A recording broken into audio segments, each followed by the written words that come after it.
Des experts, des astuces. L'émission complice de votre vitalité. Isabelle Huot. On sait qu'on a tous intérêt à améliorer sa condition physique, à être plus en forme. Mais qu'est-ce que ça veut dire exactement? Pour nous en parler, on retrouve notre chroniqueur régulier, Dr. Denis Boucher. Bonjour, Denis. Hey Isabelle, salut, j'espère que tout le monde va bien. Ben oui, écoute, on va super bien, mais on pourrait aller mieux si notre condition physique s'améliore. D'abord, puis là, j'ai des mythes réalités, là, tu vas me répondre en rafale, mais je veux qu'on débute. Absolument. Qu'est-ce que tu veux dire par améliorer sa condition physique? OK. En laboratoire, on fait ça avec un gros appareil qu'on appelle un analyseur de gaz respiratoire, puis on mesure ce qu'on appelle le VO2 max, qui est le volume d'oxygène que tu consommes à l'effort maximal. C'est très long, c'est très scientifique, c'est très compliqué. Je vais te résumer ça simplement. Améliorer sa condition physique, c'est améliorer sa capacité de travail. Je te donne un exemple. Tu es sédentaire, tu commences à marcher, tu fais 1 kilomètre, c'est le maximum que tu es capable de faire. Tu fais ça pendant 3 semaines et après 3 semaines, tu es rendu à 2 kilomètres. 3 semaines plus tard, tu es rendu à 3 kilomètres et ainsi de suite. Tu viens d'augmenter ta capacité de travail, donc d'améliorer ta condition musculaire et cardio-respiratoire. Si tu fais de l'entraînement musculaire, tu es passé d'un poids de 2 livres à un poids de 5 livres après 6 semaines, ben tu viens d'améliorer ta capacité de travail sur le plan musculaire. C'est vraiment aussi simple que ça. Je peux encore aller plus loin. Tu montes un palier d'escalier, tu décides de monter les escaliers au travail, puis après 8 semaines, tu es rendu à 8 étages, ben tu viens d'améliorer grandement ta condition physique. Et sais-tu quoi? C'est extrêmement motivant. Fait que j'invite vraiment les gens à le noter parce que faut le noter quelque part pour constater le progrès qu'on fait. Tu sais, je marche 1 kilomètre, j'en marche 2. Tu sais, c'est le fun de l'écrire. On est rendu où? On s'en va où? C'est très motivant. Hey, Isabelle, je vais renchérir là-dessus parce que tu viens de toucher un point important. Oui. Tu sais que les gens sont très négatifs dans la vie pour la plupart. On est des spécialistes pour retracer dans notre environnement tout ce qui démontre que ça va mal. Et si tu ne notes pas que tu t'es amélioré, qu'est-ce que tu vas faire? Tu seras jamais satisfait d'où tu es rendu. Mais si tu pars d'un kilomètre de marche, la semaine d'après, tu es rendu à 1,5 km, tu as noté ça dans ton cahier, un fichier Excel ou quoi que ce soit, tu es capable de quantifier ta progression et tu dis, wow, je suis vraiment rendu quelqu'un d'exceptionnel, d'extraordinaire. Et là, tu mets l'accent sur le positif, c'est ce qu'on veut. Moi, le meilleur exemple que j'ai vu, elle est venue ici te livrer un témoignage. Julie Loranger, qui a écrit le livre S'en sortir, qui s'est retrouvée avec une condition en chaise roulante pendant des années. Le médecin disait, tu ne pourras plus jamais marcher. Elle dit, je vais le faire un pas à la fois. Elle s'est mise à marcher un pas dans son appartement, 2 pas dans son appartement. Après, un pâté de maison avec des béquilles, un pâté de maison dehors. Et maintenant, elle marche 45 minutes. Pluie, neige, soleil, grêle, elle marche, elle est sortie de son fauteuil roulant. J'invite les auditeurs à aller retrouver l'épisode avec Julie Loranger. Quelle femme exceptionnelle. Isabelle, tu me rappelles quelque chose qui m'a touché profondément dans ma vie. J'ai eu un client qui s'appelait Conrad il y a longtemps. Il est décédé récemment, mais si vous voulez aller voir la vidéo sur YouTube, vous allez chercher Super Conrad. Conrad a fait un AVC. Et on lui a dit qu'il ne marcherait plus jamais de sa vie. Et donc, il est venu me voir pour un programme de réadaptation. Et la première chose qu'on a faite ensemble, c'est Conrad, maintenant, on va améliorer ta nutrition. On va te faire gagner de la masse musculaire et du gras en te faisant manger plus. Et la première chose qu'on fait, c'est qu'on va t'apprendre à te lever de ta chaise. Je lui ai appris à se lever de sa chaise. Quand il a réussi ça, Conrad, je vais t'apprendre à faire un premier pas. Conrad a fait un premier pas. Après, il en a fait 2. Après, il en a fait 3. Conrad s'est tellement amélioré au fil des années que, au fil des mois que j'étais avec lui, ils ont adapté son véhicule et il a pu passer son permis de conduire à nouveau. Quand on l'avait condamné à être en chaise roulante. Quelle histoire! Il y a des cas comme ça, là. C'est incroyable et c'est tellement motivant pour les gens qui sont témoins de ces histoires-là, de la force de caractère de ces gens-là. Mais dans le cas de Conrad, tu étais là pour le pousser aussi. Des fois, ça prend des éléments de motivation externes. Là. Mais je reviens à ce que tu as mentionné. Notez vos progrès. Parce que 2 pas, est-ce qu'on s'entend que c'est 100% de l'amélioration sur 1 pas? Voilà. Et tout ça change ta mentalité, ta façon de te percevoir. Et quand tu regardes la montagne et tu dis, faut que je grimpe l'Himalaya, il y a bien des chances que moi, j'y arrive pas. Et si tu me dis, Denis, on va t'entraîner pendant 2 ans, puis tu vas monter petit peu, par petit peu, par petit peu, si ça me tente, je vais faire d'énormes progrès. Et c'est ça qu'on doit observer dans notre environnement. Et il y a des gens comme Conrad, celle qui est allée faire un témoignage, c'est des mentalités, je le sais, différentes, c'est des gens exceptionnels, mais quand on comprend la manière dont ils analysent le monde et qu'on l'exploite, on est capable de réaliser des choses incroyables. Oui, mais c'est parce que le problème, c'est qu'on veut toujours aller trop vite ici. Tu sais, on va être en super forme rapidement. Puis la théorie des petits pas, c'est elle qui fonctionne. T'en as parlé souvent. Puis malheureusement, pour la majorité des gens, on dirait que c'est pas assez vite. Écoute, je veux t'amener sur mythe et réalité. Oui. La condition physique plafonne pour tout le monde. Aucun effort physique supplémentaire n'aidera. C'est vrai? Ben oui, parce que il va toujours... Imaginons, Isabelle, que tu as 5 heures à investir en entraînement par semaine.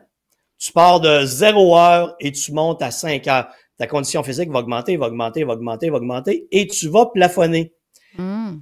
Tu pourrais investir plus de temps, mais à un moment donné, il faut que tu travailles, tu as une famille à t'occuper, tu es limité dans le temps. Imagine que tu restes à 5 heures d'entraînement par semaine.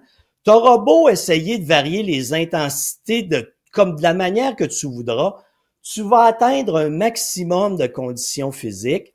C'est la même chose pour les athlètes que je mesure. J'ai testé un athlète il y a quelques années, il utilisait 100% de sa capacité pulmonaire et cardiovasculaire. Je lui ai dit, tu ne peux plus améliorer ta condition physique. Faut travailler sur des détails.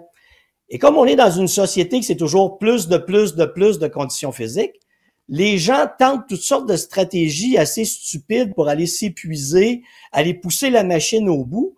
Et en bout de ligne, tout ce qu'ils font, c'est qu'ils détruisent leurs conditions physiques. Donc, il faut accepter à un moment donné qu'on atteint un maximum de conditions physiques. Et ce maximum-là, ben, on vise juste à stabiliser parce qu'on dit on a atteint le maximum, on est en pleine forme, on n'a pas besoin de franchir cette étape-là.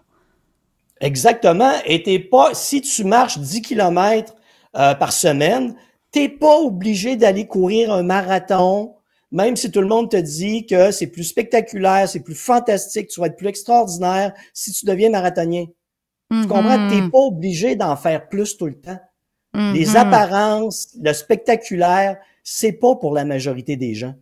Non, trop, c'est comme pas assez. Tu dis, les gens qui s'entraînent trop, justement, ont pour la plupart une condition physique faible.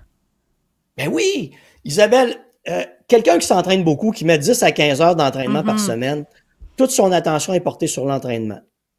Si tu veux aller chercher le maximum de ce que tu investis de temps au niveau de ta condition physique, il faut que tu gères ta nutrition, il faut que tu gères la récupération, il faut que tu gères le sommeil. 80% de ton amélioration vient de ta nutrition. Quand je parle à quelqu'un qui s'entraîne 15 heures par semaine de commencer à gérer sa nutrition, de dormir plus, de prendre plus de périodes de repos, la plupart des gens veulent rien savoir. Ils veulent juste s'entraîner. Et comme tu ne fais que t'entraîner, en bout de ligne, quand je te mesure 3 mois plus tard et que tu t'es épuisé à pas assez manger et à trop t'entraîner, ta condition physique a commencé à se dégrader. Et ça, tu as vu ça souvent dans ta pratique. Toi, tu as suivi des sportifs, des athlètes. Hey, c'est tellement régulier, Isabelle, j'en reviens pas. À quel point ce problème est récurrent. Des gens, là, tu sais, écoute, des gens vont s'acheter des vélos à 12 000 là, avec tout le petit kit fantastique, puis eux autres, ils sont convaincus qu'ils sont en forme. Mais je les teste, puis ils me demandent, Denis, ma condition physique est comment? Pour le temps que tu investis, elle est ordinaire. Parce que tu investis du temps seulement sur ton entraînement, pas sur ta nutrition, pas sur ta récupération, pas sur ton sommeil, pas sur ta gestion du stress. Oui, c'est un ensemble de facteurs, effectivement. Tu dis s'entraîner plus longtemps, plus haute intensité produit de meilleurs résultats. On a pas mal ta réponse. Non. Mais en termes de résultats, là, non. En termes de résultats, non. Non. Sauf que faut faire une différence. C'est que vous avez le droit de vous entraîner à haute intensité, mais pas 100% du temps. Tu sais, il y a beaucoup de recherches intéressantes sur l'entraînement de haute intensité qui en démontrent les bénéfices. Mais le problème, c'est que les recherches sont bien faites et intelligentes. Elles vont te dire, si on a entraîné quelqu'un à haute intensité sur 16 semaines, des gens de 20 à 25 ans, on a eu une meilleure amélioration de conditions physiques. Oui, c'est vrai. Mais là, tu vas avoir un entraîneur quelque part qui va dire, je vais entraîner quelqu'un de 55 ans tout le temps à haute intensité. Mais non, non. Ça s'adapte pas. C'est pas comme ça que ça fonctionne. Ouais. Il y a une stratégie en arrière de la recherche. Il faut la reproduire avec des temps de repos, des gestions d'intensité. Mais tu vois, les gens, je reviens à ça, là. C'est toujours plus d'efficacité. Et pour eux autres, c'est toujours une surdose. Surdose d'entraînement, surdose d'intensité, surdose de durée. Non, puis ça s'applique à l'alimentation aussi parce que les gens, c'est toujours plus strict, plus sévère. Par exemple, moi qui fais des menus à 1500, 1800 calories, avant, je faisais un menu à 1300 calories, mais les gens qui calculaient qu'ils avaient besoin de 1800 calories, ils sautaient sur le 1300 calories en se disant « je vais maigrir plus vite », alors que ce menu-là ne convenait pas à leurs besoins énergétiques. C'est tellement vrai. Puis, je sais pas si tu te souviens, Isabelle, mais dans les chroniques précédentes, j'ai clairement expliqué que si tu as besoin de 1800 calories par jour et que tu manges 1300 calories, ton métabolisme va ralentir vers le 1300 calories et tu vas entrer en résistance à la perte de poids. Tu vas être fatigué, épuisé, perte de concentration, dépression. Il n'y a plus rien qui va marcher dans ton corps. Exact. Donc ici, tu dis plus l'écart calorique est grand entre l'écart calorique entre l'apport et la dépense, plus la perte de poids est faible. Ben oui, elle devient inexistante. Une perte de poids là, en restriction sévère, Isabelle, dans les recherches qu'on observe, c'est que tu vas perdre du poids pendant les 20 premières semaines. Ensuite, tu rentres en résistance à la perte de poids parce que tu as un trop grand écart calorique. Simplement, admettons que tu as besoin de 1500 calories. On arrondit. Tu en manges 1000. On s'entend que tu as un déficit de 500 calories. Si tu t'entraînes pour 1000 calories par jour, on s'entend qu'on est rendu à un déficit de 1500 calories. Exact. Il n'y a pas un corps qui peut survivre correctement avec 1500 calories de déficit. Les gens qui veulent moins manger pour de meilleurs résultats et s'entraîner plus en mangeant moins pour de meilleurs résultats, vous êtes en train de détruire votre métabolisme. Ce sont de vieilles croyances qui remontent aux années 70 qui ne fonctionnent pas. C'est vrai que dans les années 70, c'était ça beaucoup, hein? Mais une chance, grâce à toi, les connaissances ont évolué. Maintenant, ce que tu mets de l'avant, notamment dans ton programme, c'est des données scientifiques à jour qui guident le client vers l'atteinte d'un objectif, mais surtout le maintien ensuite. Ben, c'est ça qui est important, Isabelle. C'est pas de perdre du poids rapidement puis le reprendre ensuite qui est intéressant. C'est d'avoir une perte de poids lente et durable, que tu sois capable de maintenir des comportements sains, simples et efficaces pour le reste de ta vie. Je te donne un autre exemple. Je sais pas si j'ai le temps, mais j'ai un client qui me dit, Denis, moi, je déteste faire de l'exercice. Mais si tu me demandes de gérer ma nutrition, je vais le faire parfaitement. J'ai dit, d'accord. J'ai dit, si je te fais faire 2 fois 20 minutes d'exercice par semaine, plus la gestion de ta nutrition. Est-ce que tu es capable de me faire ça 2 fois 20 minutes? Denis, n'importe quand. Ben, c'est ça a été 80 livres en moins. Quand je l'ai revu 5 ans plus tard, il était encore 80 livres en moins. Ah, ben écoute, ça, c'est génial. Puis 80 livres en moins, c'est aussi ce qu'a accompli Jean-Philippe à la mise en onde, celui qui fait tes tests de son. Il sera avec moi. Il m'a pas dit ça! Oui, 80 livres en moins. Il le maintient. Bravo, maintenant. Jean-Philippe! Oui, il est très content, il sourit. Alors, il va venir à l'antenne demain nous raconter sa perte de poids. Bon, c'est difficile, puis son maintien de poids, quels sont ses secrets? Hey, c'est magnifique. Hey, bravo, Jean-Philippe. Ah oui, il est très, très content de venir nous raconter tout ça. Donc, merci infiniment, denisboucher.com pour les détails, puis ton programme, évidemment, Maigrir intelligemment. Alors, à bientôt, Denis. Bye bye.